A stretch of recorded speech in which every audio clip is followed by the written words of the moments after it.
Olá, boa noite.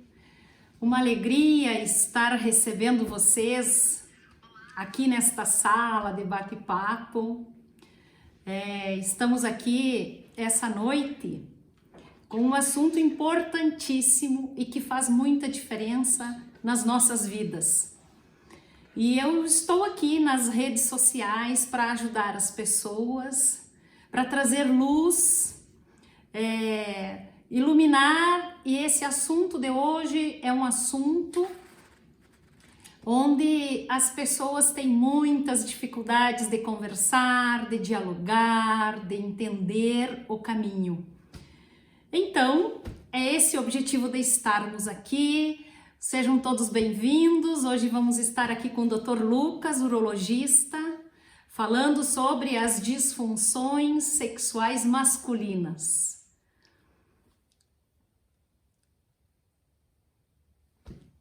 Então, estou aguardando o Dr. Lucas aqui. Sejam todos bem-vindos. O Dr. Lucas está entrando aí. Bem-vindo.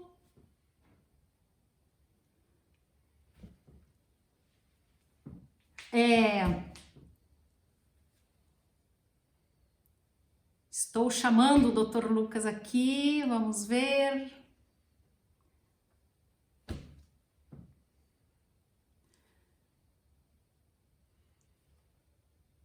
Acredito que... Aí! Boa noite, Dr. Lucas! Bem-vindo à nossa conversa. É um prazer estar aqui com vocês conversando um pouco da nossa experiência, enfim, acho que vai ser um momento bem bacana. Verdade! Você sabe que é um assunto assim...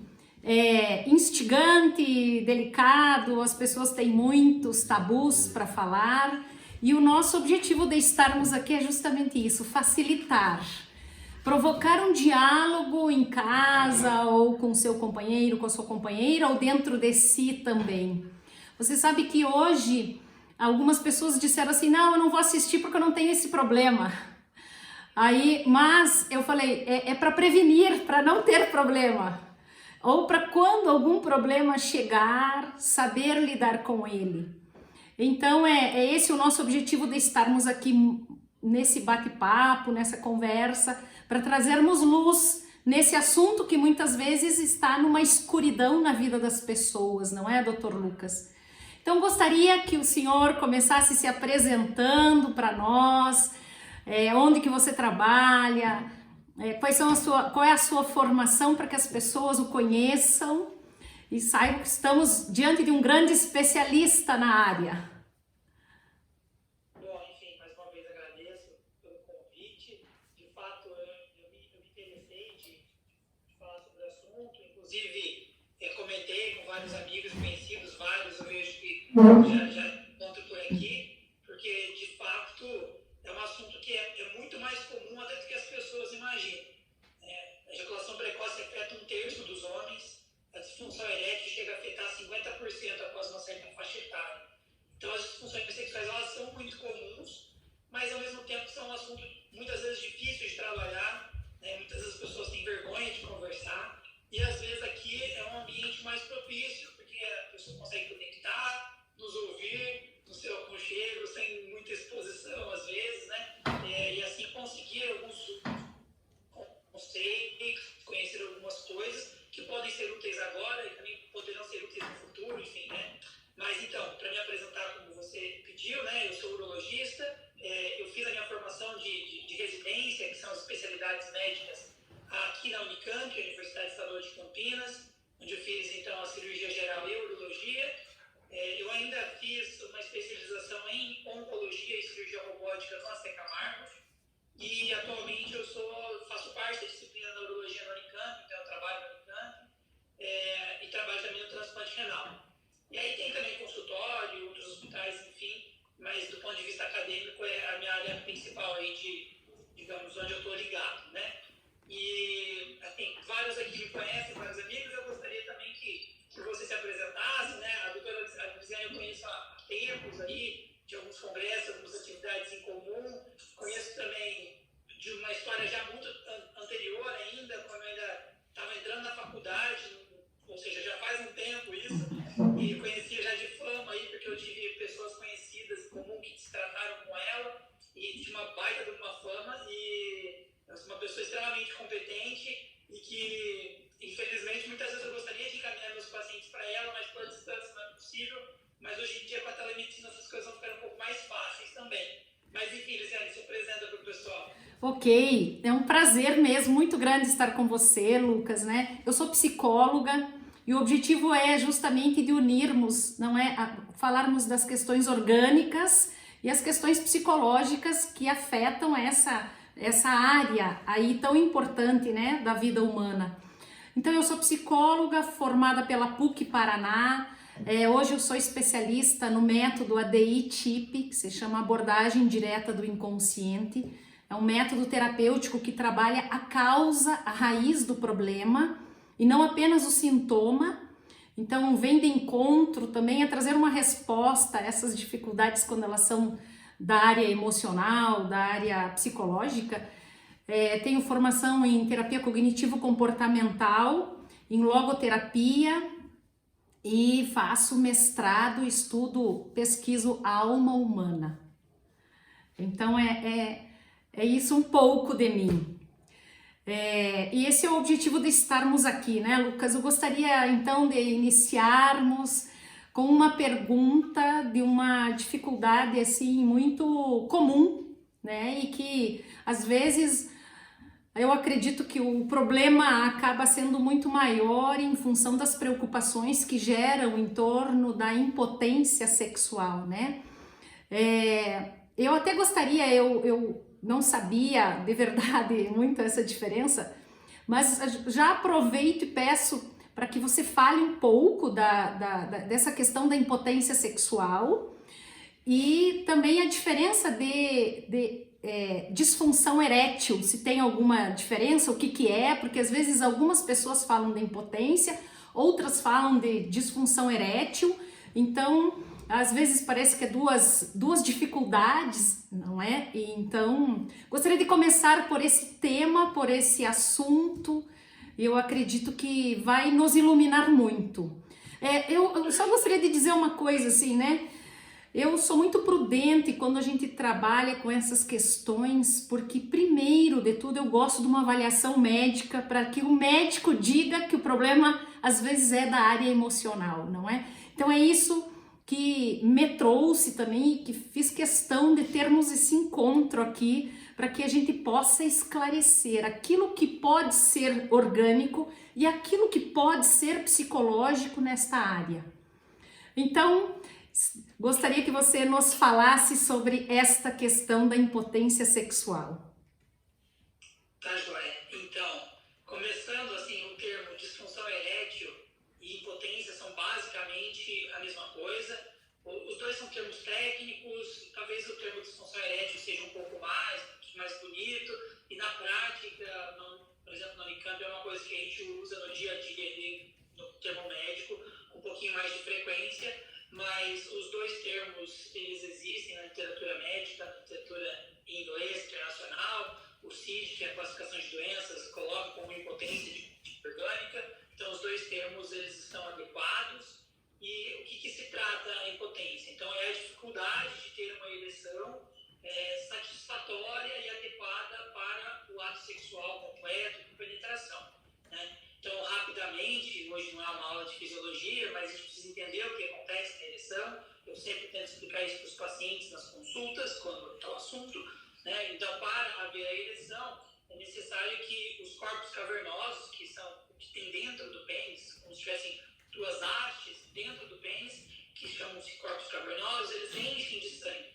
Então, a gente precisa de uma vasodilatação para encher de sangue os corpos cavernosos. Esse sangue, então, ele fica aprisionado dentro do pênis, e o pênis, então, vai ter a ereção, vai ficar ereto com esse sangue preso ali. No final da ereção, esse sangue ele é remobilizado, volta para a circulação, enfim, e retorna aí ao estado de placidez inicial. Muito bem. Então, essa explicação ela é importante para a gente entender a causa, né? A principal causa é uma deficiência circulação. Se eu não tenho uma possibilidade de chegar a um grande volume de sangue, eu não vou conseguir ter uma ereção satisfatória, né? Então, assim, todas as doenças circulatórias, né, elas vão acabar, elas podem causar algum grau, né, de disfunção erétil. Tem vários colegas urologistas aqui acompanhando. Se eu esquecer de falar uma coisa errada, vocês podem me corrigir, são vários colegas. Mas, enfim, é para dizer de fato que, então, nós temos, por exemplo, pacientes que têm problemas de circulação. Então, aquele paciente que tem um diabetes, esse diabetes já afetou a perna, então o sangue está tendo dificuldade para circular na perna, para circular na mão, para circular no rim, eventualmente para circular no coração, a pessoa já infartou, etc. Está tendo também dificuldade para circular no pênis. Então, como é que vai encher de sangue para ter uma ereção adequada? Né? Então, assim, as principais causas orgânicas vão ser, né, enfim, o diabetes, é muito importante o diabetes, tá? Isso porque o diabetes, além de alterar a circulação, ele altera também a sinalização nervosa, então os nervos não conseguem mandar os sinais adequadamente. Então, a gente já tem dois problemas numa doença só, e isso complica bastante.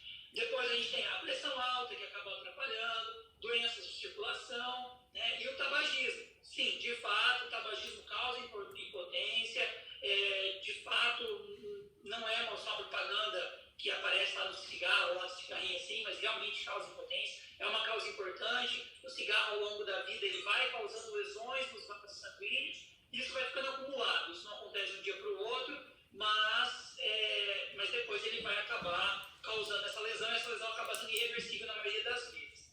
Já aproveito para responder do diabetes controlado. Enfim, o diabetes ele precisa ser controlado, e a gente precisa controlar ele de uma forma bastante rigorosa, tá? Porque sempre que o diabetes está descontrolado, a gente sabe que ele vai causar bastante lesão nos vasos e a doença vai progredir. Quando o diabetes está bem controlado, a gente não sabe exatamente. Talvez ela fique estacionada, talvez ela progrida devagar, talvez alguma coisa a gente recupere com a medicação. Então a gente precisa controlar o máximo possível. A gente não consegue voltar atrás. Às vezes ficou 3, 4, 5 anos, 10 anos sem o controle. Infelizmente a gente não volta, a gente não ganha esse tempo que passou, mas a gente controla o máximo possível agora, e esse controle é fundamental para o paciente também responder ao tratamento. Né? Não adianta a gente usar Viagra, Cialis, etc. E se o diabetes é muito descontrolado, as medicações não vão conseguir fazer efeito. Eu já aproveito para dizer o tratamento, né? Então o Cialis, o Viagra, etc. são nada menos do que medicações que vão atuar melhorando essa perfusão, melhorando a vascularização, fazendo com que o sangue chegue com mais facilidade e dessa forma, então, consegue uma ereção de mais qualidade e mais duradoura. Mas, aproveito agora para jogar uma pergunta para a Lisiane, que, assim, essa é a parte bastante fisiológica, né? Então, eu expliquei que é o sangue que vai chegar e tudo mais. No entanto, a ereção, ela nunca é uma coisa voluntária, né? A mulher também ela não tem ereção, mas ela tem excitação também.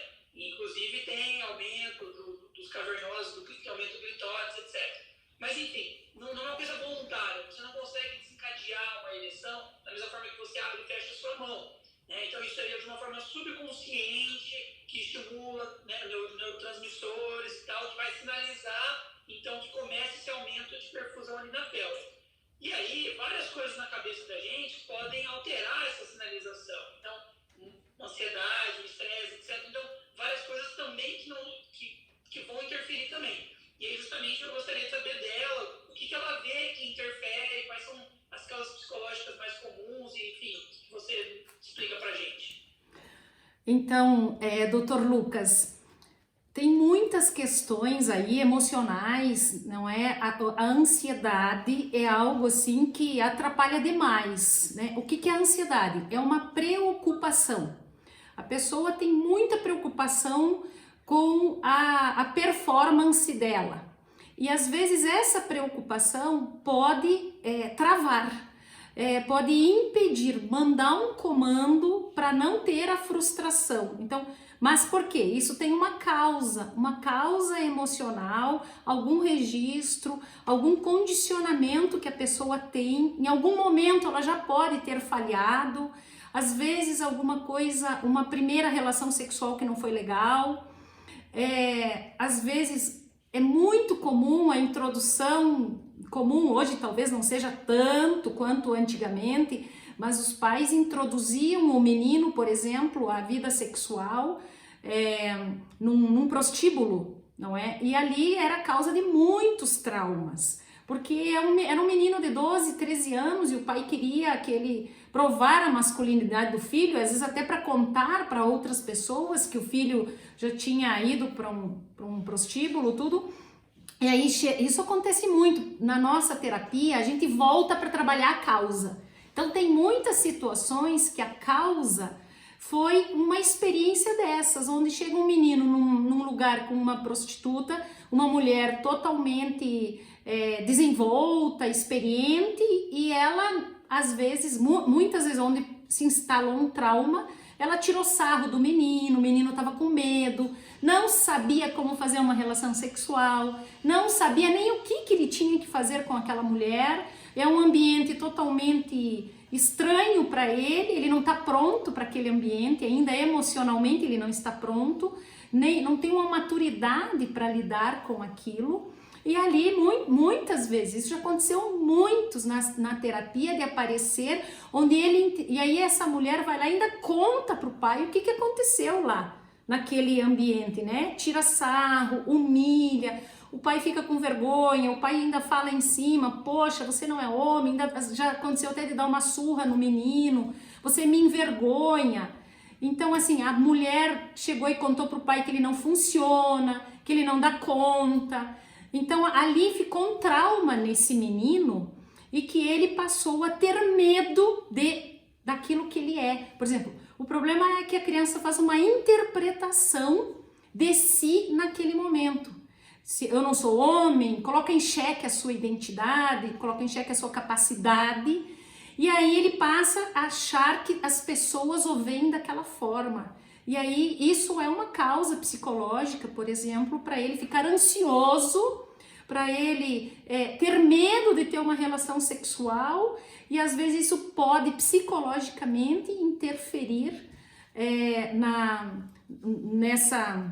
aí gerando uma impotência, mas a impotência às vezes ela vem por medo de falhar, medo de errar, não é? Então a frustração de não conseguir, de não ter a ereção, por exemplo, é menos dolorido do que a frustração que ele sentiu lá de tentar e não conseguir. Então ele evita, e às vezes isso já é um mecanismo e um comando do inconsciente que está lá. Isso seria uma das causas, não é? Tem outras que eu acredito que conforme formos andando, né? Eu vejo que tem todo sentido, porque, por exemplo, pacientes aí, vamos dizer, né, é muito comum a disfunção erétil depois dos 50, 60, enfim, associada a comorbidades. A gente vê vários casos que, de repente, o homem, enfim, está se sentindo incomodado com isso. Muitas vezes ele até deixa de procurar a mulher, ou ele procura menos, ele tem até menos desejo sexual. Isso acaba acontecendo, eu vejo que vai muito de acordo com você mesmo, porque ele não quer correr o risco de se expor, né? Às vezes as mulheres vêm na consulta, às vezes elas comentam, às vezes o marido ele até fica meio de canto e a mulher é que pergunta, às vezes na hora de sair da consulta a mulher fala, você não vai perguntar aquilo? Vira pro marido, né? Então assim, porque às vezes o homem ele também quer essa dificuldade, essa vergonha de dizer, porque tem toda essa questão, né, de eu não sou viril, macho, firme, né, enfim, então não tem essa vergonha. A gente vê que essa coisa é muito importante, porque tanta gente sofre quieto, né, sem procurar ajuda, né? Então eu vejo que eu percebo que tem todo sentido com o que você diz, e é muito importante procurar ajuda, porque eu vou continuar dizendo do que eu estava dizendo antes, sobre as causas orgânicas. Então a gente vê esse diabetes, essa pressão alta, esse excesso, a consequência do tabagismo,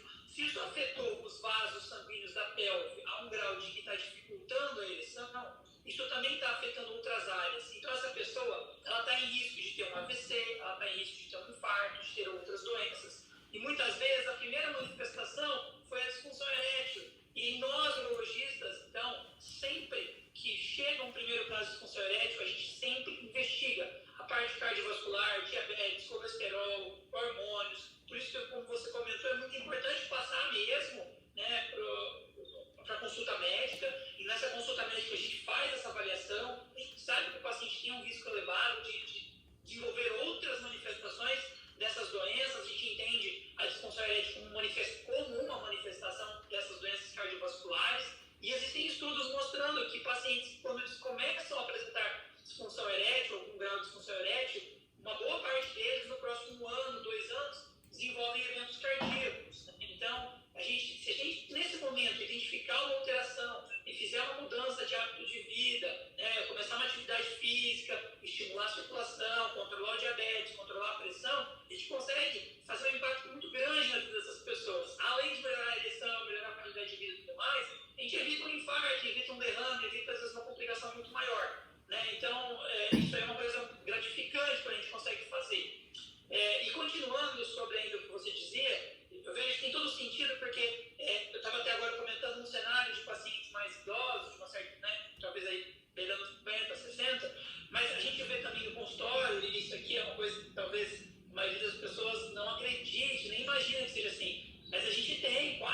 Exato, é um gatilho, né? Às vezes uma dificuldade, às vezes até pelo estresse, às vezes por uma outra questão também orgânica, como você está falando, desencadeia um gatilho para um trauma emocional que ele tem nessa área. E aí a pessoa, ela correlaciona isso a uma incapacidade, ou está deixando de ser homem, ou está deixando de ser viril, e ele se fecha naquilo lá com vergonha de falar. E aí, como você disse, às vezes é um problema até de saúde, de outras áreas, cardiovascular, por exemplo, e que ele deixa de tratar algo que às vezes vai trazer muitas consequências na saúde dele, não é? E por que as pessoas, sabe, Lucas, acho que uma coisa muito importante aqui, que falta um pouco de informação, e não é culpa das pessoas, na verdade, faltou formação, educação sexual, educação na área afetiva da criança, dos jovens, desses hoje que têm essas dificuldades, ou enfim, de qualquer pessoa, mas falta ainda hoje, sabe? Isso que é o problema, isso que me faz vir aqui também, para nós alertarmos as pessoas com o que os jovens hoje aprendem sobre relação sexual, quem que ensina eles? Provavelmente a internet, os pais não sentam, não falam, não conversam. E são esses pais hoje que têm vergonha, esses pais que não falam de si, que têm vergonha de ir ao médico, têm vergonha de conversar com a esposa, com a companheira, sobre essa dificuldade. Mas por que isso, não é? Porque existe uma formação de que o homem é homem se ele funcionar sexualmente, né? Se ele for viril, e a masculinidade não está nisso. A masculinidade, a vocação do homem não é fazer sexo. A vocação do homem é amar, é cuidar, é proteger uma pessoa. No caso aqui que estamos falando de uma companheira, não é? Ali que a verdadeira masculinidade é aquele que cuida, que protege, não é aquele que faz sexo. Então é isso que nós precisamos desconstruir da cabeça dos jovens, das crianças, ou construir uma formação adequada, correta, verdadeira, saudável, porque depois chegam numa certa idade que tem-se algumas dificuldades, o mundo cai, as pessoas entram em depressão, às vezes se suicidam, se matam, a vida terminou porque tem uma dificuldade, sabe, entra em depressão, para de conversar, para de dialogar, porque a vida toda se entendeu que era homem porque tinha um pênis. E o homem não é homem porque tem pênis, o homem é homem porque tem capacidade de amar, porque tem capacidade de fazer uma pessoa feliz, porque tem capacidade de cuidar, de proteger. E é isso que uma mulher quer de um homem. É outra coisa que os homens precisam saber também. Claro que o sexo é importante, é necessário, faz parte da vida humana, completa o ser humano, sim. Mas nós vamos falar um pouquinho mais disso, senão não quero... Eu achei muito interessante você dizendo isso, porque o homem acha, né, essa construção aí, talvez mais antiga, acha que é o homem que tem pênis, aí a uma certa altura da vida ele perde o pênis, perde a função do pênis, aí ele perde a masculinidade, parece que ele perde a sua própria identidade. Né? E perde o sentido. Perde o sentido, né? Então, realmente, isso é muito importante. E, veja, o Bruno Voles, um grande amigo que está acompanhando, comentou que para ele também no consultório, também urologista, aparecem muitos pacientes jovens com esse problema, né? Então, para a gente ver que é uma coisa muito mesmo comum no jovem, veja, a gente também investiga, mas quantos desses jovens têm uma alteração, um diabetes, que nasceu com diabetes, e diabetes de criança, que isso já causou uma alteração? Quantos têm uma alteração hormonal importante, uma doença de uma malformação? É raríssimo.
realmente, às vezes os homens são meio turrões, assim, não querem psicólogo, isso é coisa de mulher, às vezes, né? Eu não estou querendo fazer juízo de valor de forma alguma, mas existe uma mentalidade um pouco atrasada na parte masculina, mais do que as mulheres em geral, né? E não é sempre que aceitam bem, né? Então, acho que é interessante essa conversa, né? E acredito que muitas das mulheres que estão aqui acompanhando vão poder ajudar seus parceiros, companheiros, familiares também a poder conversar e fazer com que entendam melhor e aceitem melhor isso tudo, né? De uma forma que consiga trabalhar um tratamento mais global, né? Um tratamento que seja mais efetivo no final das contas.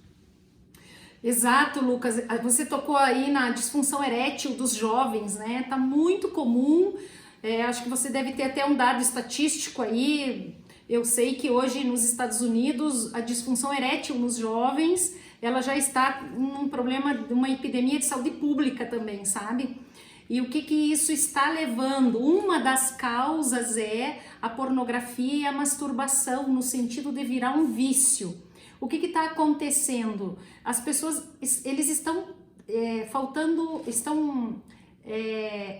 sedentos de um sentido de vida, carentes num vazio existencial, estão num estresse, numa falta de objetividade mesmo de vida, estão buscando prazeres nessa dimensão aí.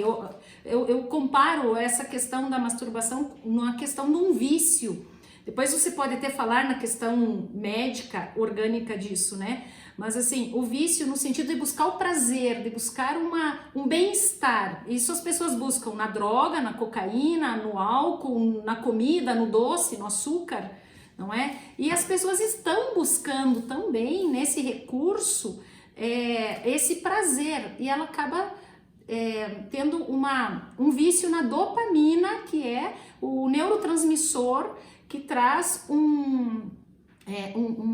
ativa o sistema de recompensa no cérebro, sabe? E isso, o que acontece? É um prazer mecânico, é um prazer artificial, rápido e que está aqui, não é? Muitas vezes a facilidade 5 minutos, 3 minutos, não sei quanto tempo, às vezes até menos, para uma pessoa ter sentir o prazer, ter uma ejaculação aqui, não é?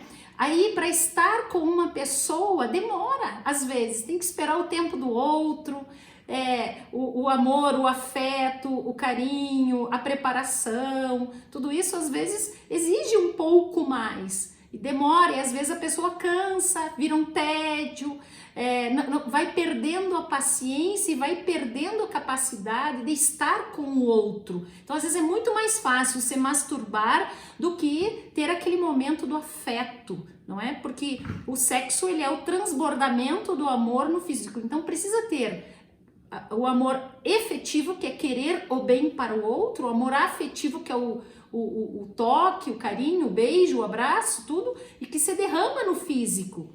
Então, o que acontece? As pessoas estão perdendo isso, elas não têm essa formação, essa informação, e vão buscando no sexo sem compromisso também, e isso vai gerando uma disfunção também, porque vai criando um vazio, onde a pessoa também não se encontra, perde o sentido, o propósito da dimensão sexual que está para o amor, sabe?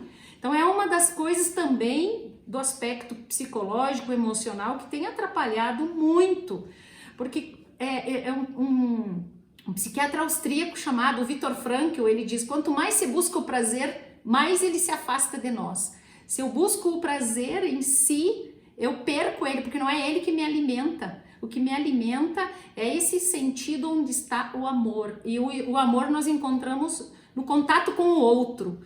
E é isso que as pessoas estão sedentas, os jovens, o ser humano hoje em dia, eles estão perdidos. Eles estão buscando uma plenitude onde ela não está. E justamente a plenitude nós encontramos com o outro. Numa vida a dois, ou numa vida aqui nós estamos falando nessa área, não é? Então, nessa complementaridade de um para com o outro. Então esse sexo ou esse prazer solitário e sozinho está gerando uma das causas de disfunção erétil. Não sei como que você vê isso também, se você percebe isso, como é que é? Eu tô falando naquilo que é vício, né? Naquilo que é exagero, naquilo que rouba a pessoa. Só para responder uma pessoa que perguntou aqui rapidamente, vai ficar gravado assim, no perfil da Lisiane vai gravar, depois vai disponibilizar no YouTube dela.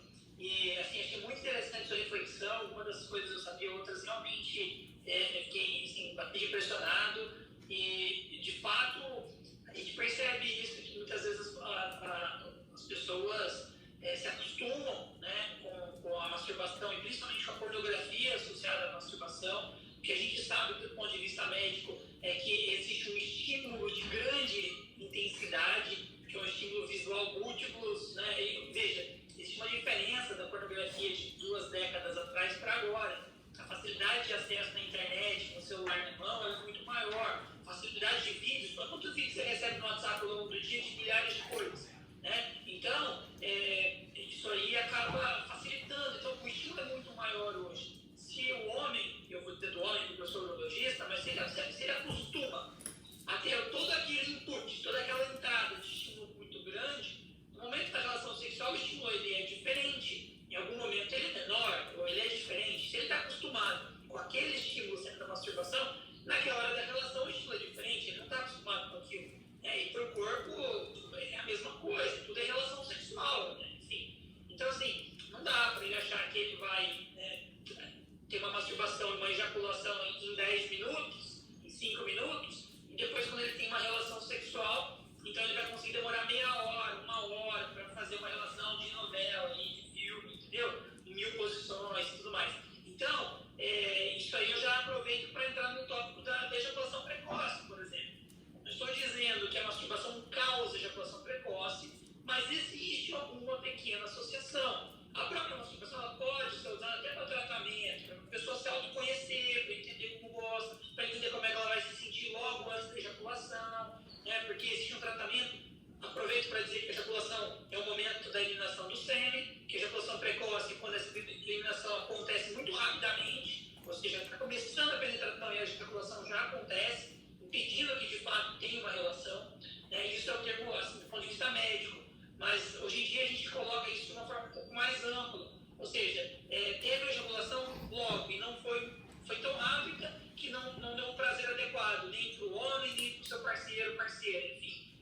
Então isso para a gente é ejaculação precoce. Qualquer um número dado, 2 minutos, 5, 10, meio variável, né? Mas enfim, também é uma doença moderna. Porque talvez um século atrás o homem não estava preocupado se a mulher estava satisfeita ou não. Ele estava satisfeito e acabou. Então é uma doença mais do nosso tempo. Né? Uma doença, eu diria, mais com a compulsão. Ela também tem muita relação com a ansiedade, tem muita relação com tudo isso que a Elisiane falou, de como foi a iniciação, de como foram suas relações, de como que as pessoas se complementam, né? Porque se estiver só na relação em si, acaba perdendo, né, todo esse contexto. E eu vejo que isso é uma coisa importante. Eu aproveito ainda para dizer sobre a internet, uma coisa que eu já vi outros colegas, pessoas assim, especialistas na área de sexualidade, falam que as pessoas vendo pornografia se comparam muito com o que estão vendo. E existe muito uma preocupação de performance.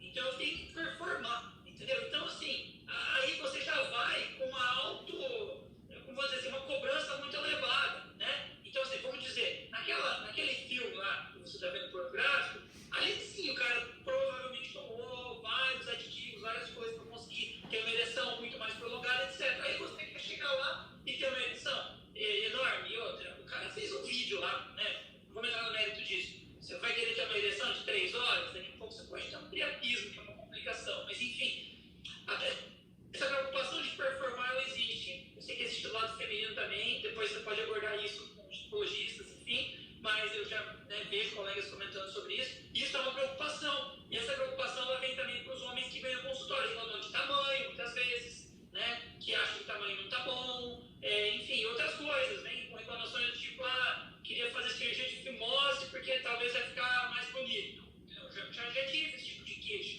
Não é exatamente uma indicação cirúrgica, até pode ser feito, mas a indicação é por trabalho, por causa dor, por causa infecção, etc. Mas existe isso, porque no filme lá ele vê desse jeito, então quer repetir. E a relação está muito além do filme. Na verdade, nos filmes não tem de fato a relação, né? Não tem de fato o amor, não tem o relacionamento, não é, Lucas? Essa questão que você tocou da performance, sabe? Eu acho que a comparação, as pessoas se comparam muito.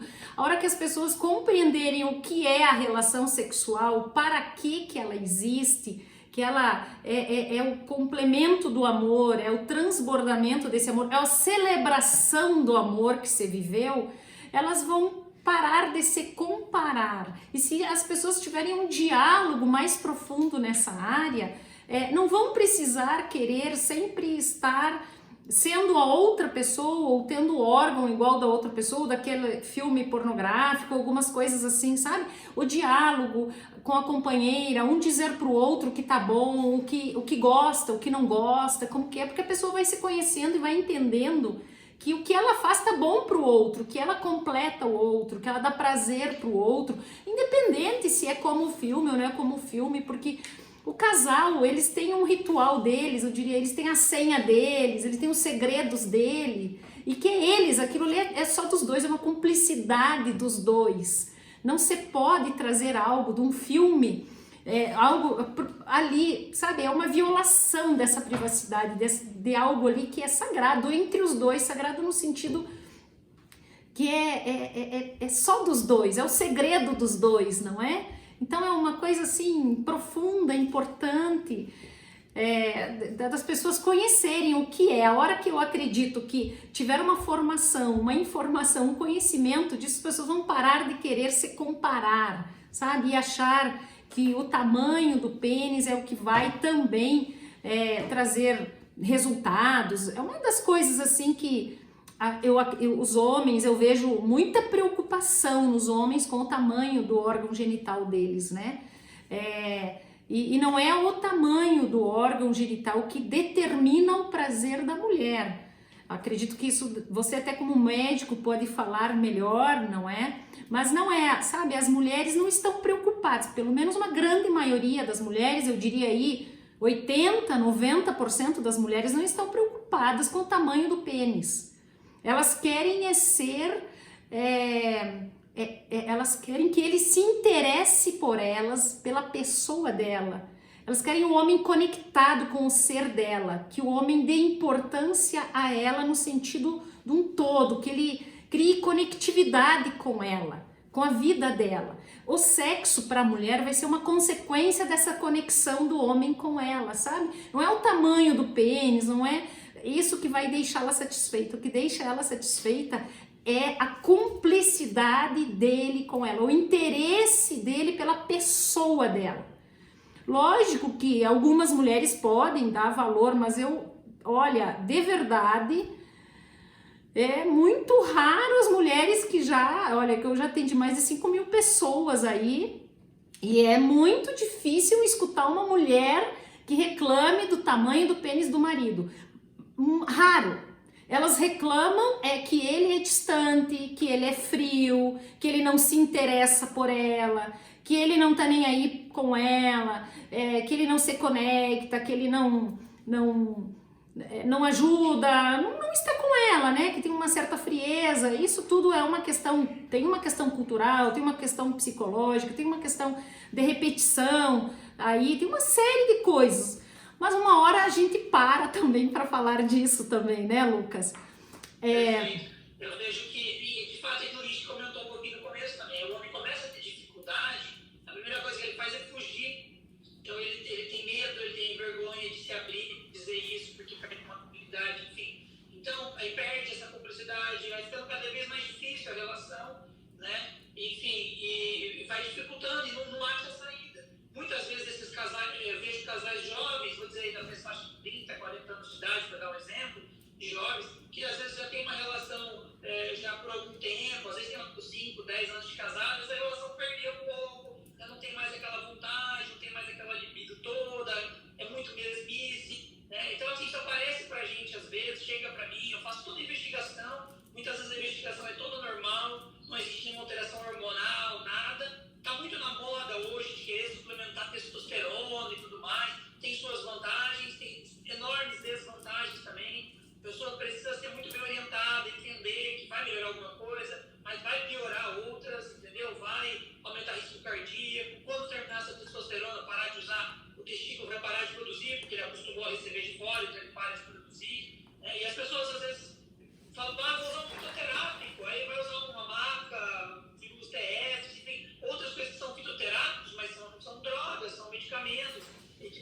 podem causar algumas alterações. Mas onde eu quero chegar é que se a gente não for na raiz do problema, a gente não consegue tratar. Muitas vezes é justamente esse casal que está desconectado, como você dizia, e que não consegue, então, né, criar novidades. Às vezes a relação ficou um começo meio que é sempre igual. Talvez nesse caso seja alguma coisa terapêutica, ver alguma coisa que dá uma apimentada, fazer uma masturbação, alguma coisa individual, eventualmente, para se conhecer, se autoconhecer, como que eu gosto. Também precisa ter uma abertura de dizer para o outro o que gosta, como fazer, porque isso vai ajudar muito.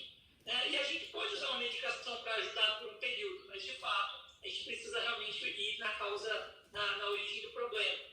E eu vou dizer, eu queria contar um caso que eu atendi semana passada, que é muito emblemático nessa questão da dificuldade das pessoas se abrirem. Um senhor, eu vou chutar aí uns 60 e tantos anos, mais ou menos, mas quem veio na consulta antes dele foi a esposa dele. E ela passou na consulta e ela veio dizer, ela entrou, falou que era esposa do próximo paciente. Eu disse, pode entrar junto, porque muitas vezes eu já fico preocupado com poder entrar junto por causa de Covid e tal. Não, doutor, é que na verdade ele está com vários problemas. Ele começou a explicar, tinha problema sexual associado, mas assim, muito nervoso, muito irritado, com dificuldade para dormir, ansiedade. Então a gente percebe que tinham vários problemas e que ela falou assim, olha, ele vai dizer que ele não tem nada. E aí, realmente, sim, estava ótimo. Eu atendi ele na sequência, ele disse que estava bem, estava tudo certo, não tinha queixa nenhuma. E aí, sabendo das informações que ela tinha dado, eu procurei perguntar algumas coisas, consegui retirar algumas, mas não é uma coisa que se faz de um dia para o outro, vão precisar várias abordagens para começar algum tratamento. E quem sabe, em algum momento, eu consigo convencê-lo de que uma psicóloga vai ajudá-lo muito. Mas, de fato, essa mentalidade antiga que talvez não aceite em momento algum. Eu vou fazendo aquilo que a gente pode. Mas, enfim, isso é para mostrar como é que funciona, como que as pessoas fazem, como que elas se comportam muitas vezes, e que nesse momento a gente podendo fazer essa coisa de educação, a gente vai poder chegar em muita gente e ajudar, Eu acho que isso é uma coisa muito legal.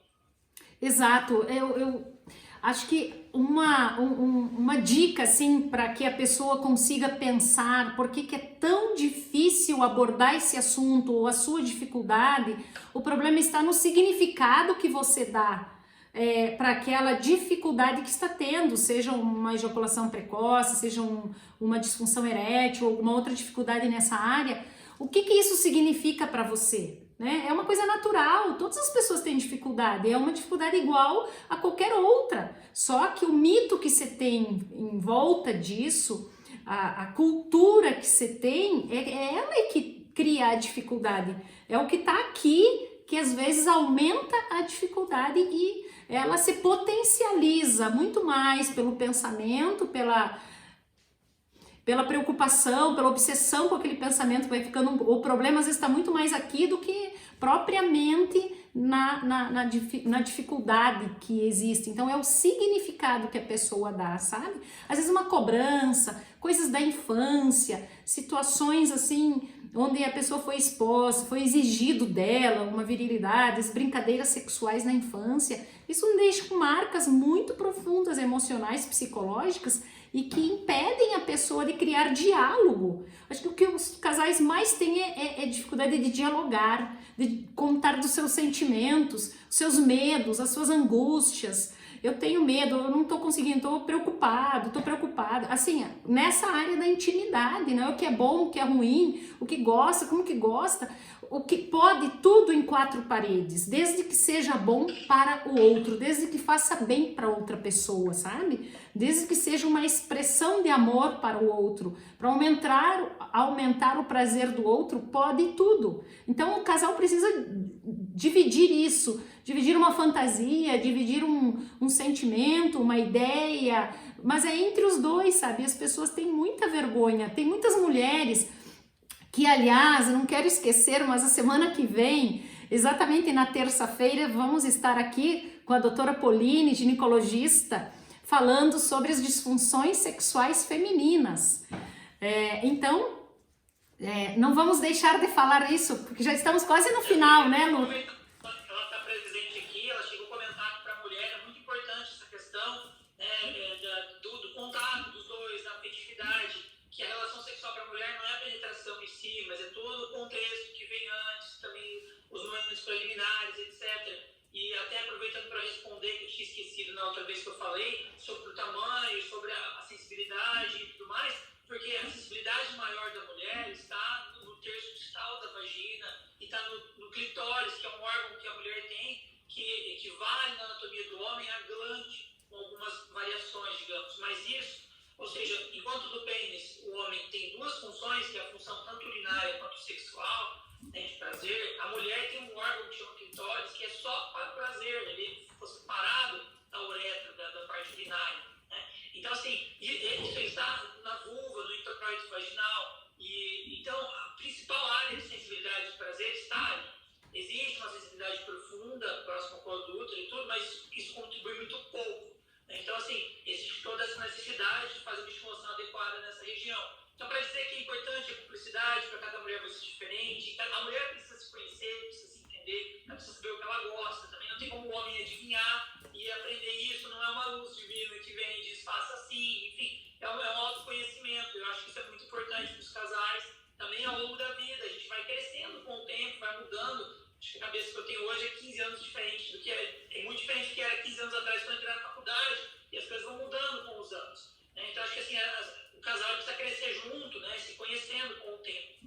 Né? Enfim, isso para terminar de responder esse assunto, eu gostaria de aproveitar que a gente está quase 10 minutos aí para a gente acabar, e de algumas perguntas que tinham feito para a gente. Então, por exemplo, perguntaram de libido. Eu acho que a gente comentou um pouco agora, a gente viu quanto é multifatorial, acho que foi bem explicado. Na semana que vem a Pauline vai poder dizer um pouco mais.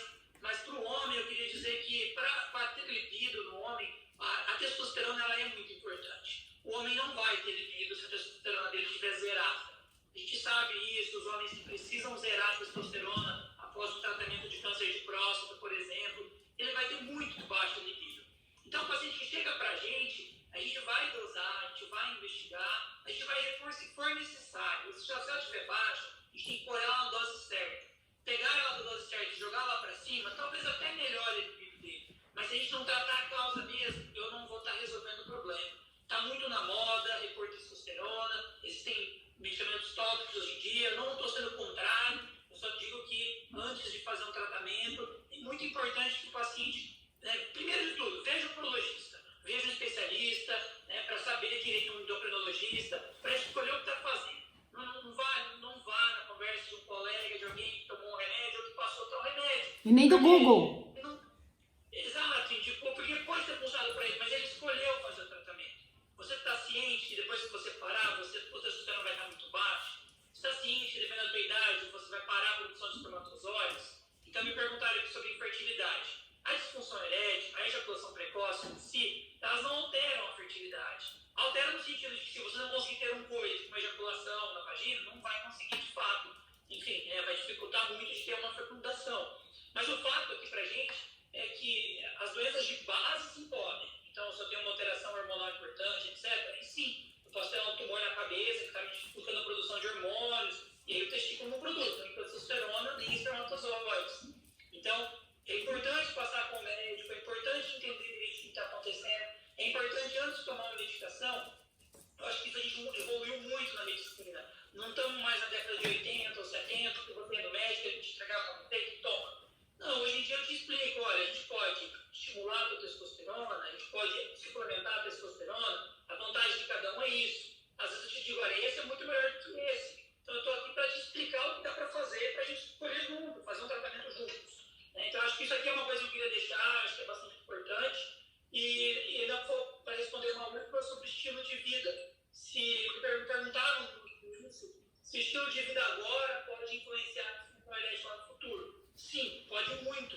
Porque se agora eu não tenho uma alimentação saudável, eu não faço atividade física, eu começo a ganhar peso progressivamente, e a um certo momento eu desenvolvo uma obesidade, tudo isso vai causar alterações circulatórias, vai aumentar meu risco de ter diabetes, e tudo isso, enfim, pode aumentar a chance de ter uma disfunção erétil lá na frente. Então, realmente, uma vida mais saudável agora também é uma vida mais saudável lá na frente. Verdade, Dr. Lucas, nós estamos aqui, acho que é importante a gente encerrar logo para poder salvar, não é? Gravar a live. Mas eu gostaria de saber se o senhor está atendendo online e as pessoas, porque hoje em dia, né, existe aí uma uma habilitação para atendimento online, se as pessoas que estão conosco podem lhe procurar via alguma plataforma, alguma forma para o senhor fazer atendimentos e dar essa primeira orientação. Eu acredito que antes das pessoas me procurarem ou procurarem um terapeuta, um psicólogo, eu acho que é prudência procurar um médico para fazer uma avaliação, para checar tudo, fazermos diagnósticos por exclusão.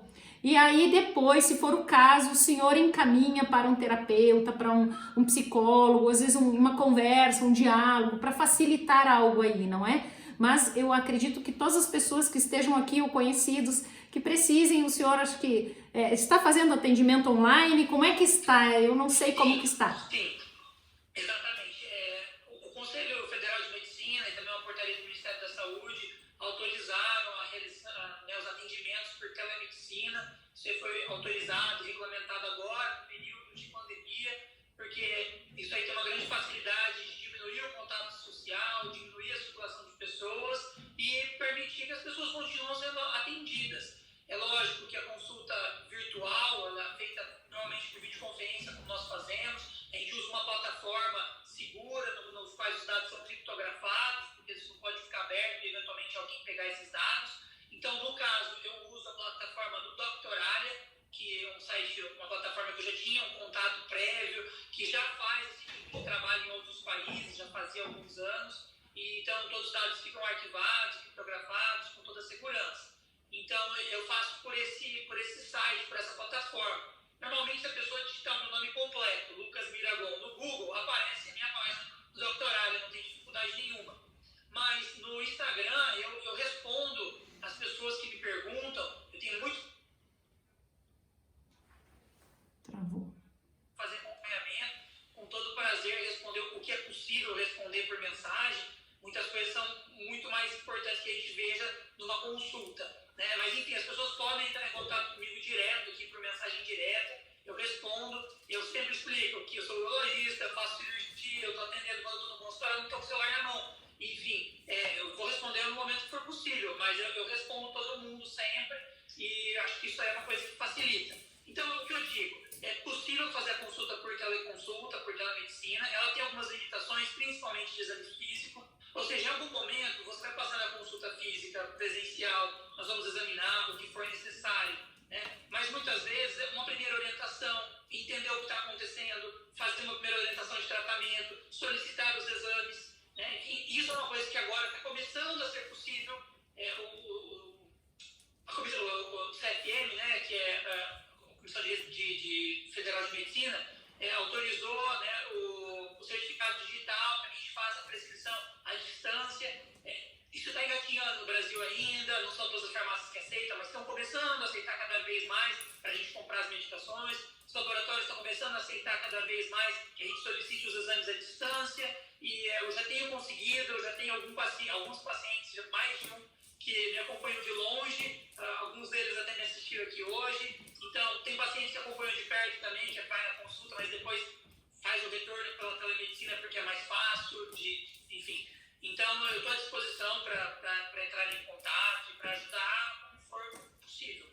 Creio que você também possa fazer isso, né? Eu vou encaminhar meus pacientes para você também, para você ajudar na forma ideia. Né? Sim, aquilo que for possível e que você já avaliou e disse, olha, tá tudo ok aqui, não vamos negligenciar nada, né? Então, com certeza, estou à disposição para ajudá-los em tudo que precisar. Ô, doutor Lucas, infelizmente vamos ter que parar. Foi muito bom, eu acredito que nós conseguimos iluminar, provocar, ajudar os casais a conversarem mais, ou o homem que tem alguma dificuldade, ver que tem saída, que tem solução, que não tá tudo perdido não, né? E que tem onde buscar ajuda, certo? Então nós vamos ter que fechar agora. Um abraço, obrigada pela presença de todos vocês aqui conosco. Obrigado, Lisiane, obrigado a todos que participaram, que mandaram perguntas e tudo. Foi um prazer estar com vocês aqui. Muito obrigado, boa noite. Obrigada, boa noite.